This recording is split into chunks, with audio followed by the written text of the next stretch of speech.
Hello my loyal companions, welcome back to the channel. In today's video, I'm going to give you 5 tips and tricks for the new Rogue Switchblade to help you guys get a little bit better of an understanding of this new Rogue and hopefully start using these tips to be better at her within your games. If you do go on to enjoy the video or you appreciate the educational content coming up from this channel, make sure you drop a like and subscribe. For now though, let's get into it.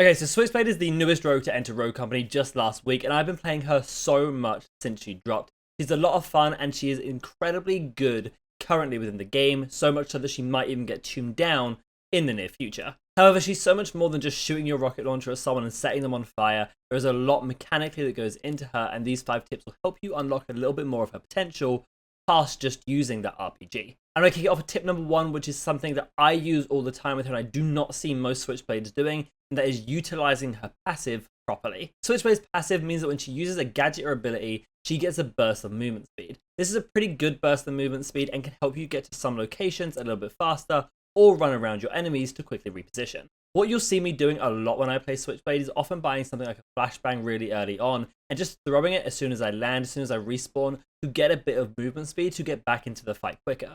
This really helps me on certain maps like Windward or Icarus, where I want to be getting to power positions, and I can use that additional speed off of the landing to get there before my enemies and surprise them with an RPG in the face. But that passive is honestly one of the best things about Switchblade. That little burst of movement speed in Rogue Company can matter so much if you're using it right and you're using it in the right circumstances. So make sure that you are thinking about, hey, could I be using my speed here? Do I really need this extra flashbang, or can I just throw it off rip to get a bit of speed? And that's what I tend to do. I tend to flashbang something, or even just like flashbang the enemy in their direction and then run at them to capitalize on that flashbang. That is the entire part of her passive, is to push off of the utility that you're using. My second tip is going to be regarding her weapons, the Mark IV AR or the 24S SMG. Now, if you saw my Solo Queued Rogue episode yesterday where I did play Switchblade, I did go over this ever so slightly, but I'll go into it a little bit more detail about when you should use the Mark IV and when you should use the 24S. I will say off rip though, I am a 24S user all the way through. I will only use the 24S. I personally love that gun,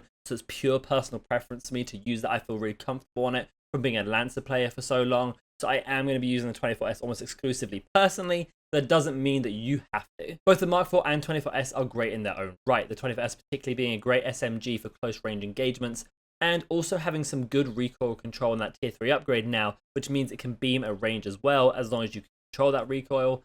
But the Mark IV being one of the easiest guns to use and a solid AR is definitely worth picking up as well. In terms of when I think you should use one or the other, I think if you're on a close range map, the 24S is the better option.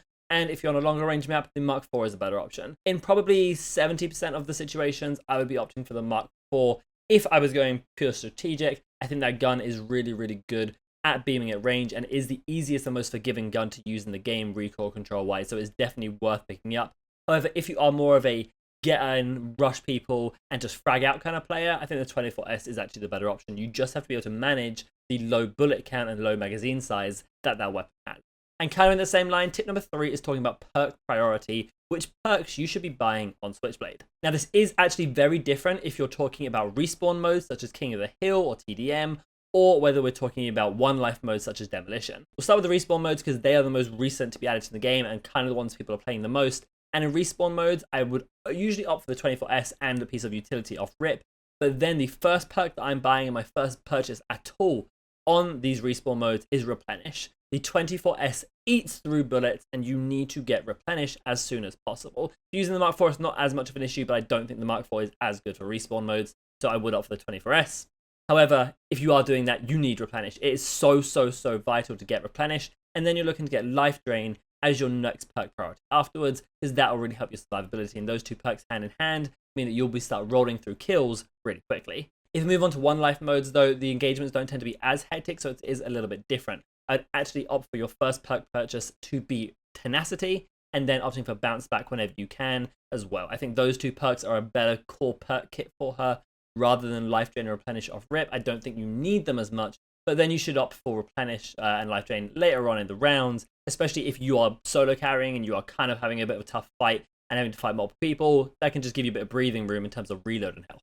Tip number 4 is regarding her Chaos Launcher, her big RPG that we all love so much. Now, it will obviously take time for you to get used to how this ability works. So it's pretty straightforward. You just aim it and you get some big impact damage. Again, you're looking for that 75 impact damage if you hit them close enough, and then that'll spread into the napalm. One thing you kind of got to note about this launcher though is that you're already going to get the impact damage and then get the burn effect afterwards. People have kind of clocked onto the fact you just roll out the way. So you have to be a little bit more mechanically aware when using this. And what I mean by this is you want to be using this ability to get a kill every single time, but you have to be smart about how you're actually doing that, because generally just shooting at them is not enough. A really good situation is if they are backed up into a corner, you definitely want to be using it here, get that impact damage and force them to run through the fire to get out. That is almost always going to secure you a kill. But something that's really important with the Chaos Launcher is that when you use it, you need to be in a position to then shoot them as they try and run away from the napalm effect.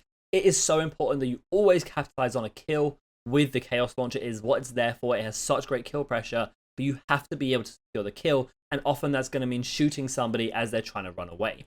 I do not think you should just use this for zone control unless you're pushing somebody off a key position in demolition, such as high castle, kitchen, that sort of area, that little archway. Then it's kind of okay there, but for the most part, you want to be securing kills with this and the thirst, because if you can knock them, you definitely can secure the thirst with that napalm on the ground. And then sort of also adding on to that is the fact that it's really good for you to actually get some bullets into somebody first and then Chaos Launcher them, for the same reason that if you can deal about 25 health to them, then direct impact them with the Chaos Launcher for 75 damage. That napalm will, well, the impact will kill them, then the napalm will thirst them, which is exactly what you want in something like demolition. So maybe getting some shots off, then opening up with the Chaos Launcher is going to be the best idea for you. The final tip for you guys is kind of an overall Switchblade tip, and this is going to be to capitalize on the chaos. And what I mean by this is that Switchblade is all about getting that damage off initially, firing her ultimate, using that utility for the passive boost, and then winning the round very quickly off of that. What I'm noticing from really good Switchblade players, at least in demolition, is that once that ability goes down, the round should end within the next couple seconds, or at least it should in theory be one. Say you kill 3 people, and then there's 1 left, you kind of know a 4v1, your team's going to win this. Now, it doesn't necessarily mean you have to be getting all the kills with your Chaos Launcher, but it does mean that when that Chaos Launcher goes down, and when those flashbangs come out and that bounce they get to pick, you need to be using your speed boost, and you need to be using the general confusion of that situation to capitalize on more and more pressure. She's a breacher after all, which means you're meant to be moving fast-paced, you're meant to be pushing your enemies, and that is so easy to do with Switchblade, but so few people really do it. They fire the Chaos Launcher and expect that to do all the work. That's not how it works. You want to be using your utility, using your ability, and then pushing and continuing to gain momentum off of that play. People really do freak out when that Chaos Launcher comes in on them, so that is your perfect time to really get some momentum for you and your team, and you should be able to secure the round win a few seconds after you've used all of your kit. Okay then guys, that takes us to the end of the video, and if you did enjoy, make sure you leave a like and subscribe to the channel. You can also come catch me on twitch.tv/RADTHARGAMING, see live gameplay commentaries. I'm also on Instagram, TikTok, and I have a second YouTube channel, all linked in the description below. For now guys, I hope you have a fantastic day, and as always, remember, be loyal, be brave, be relentless. I'll catch you in the next video.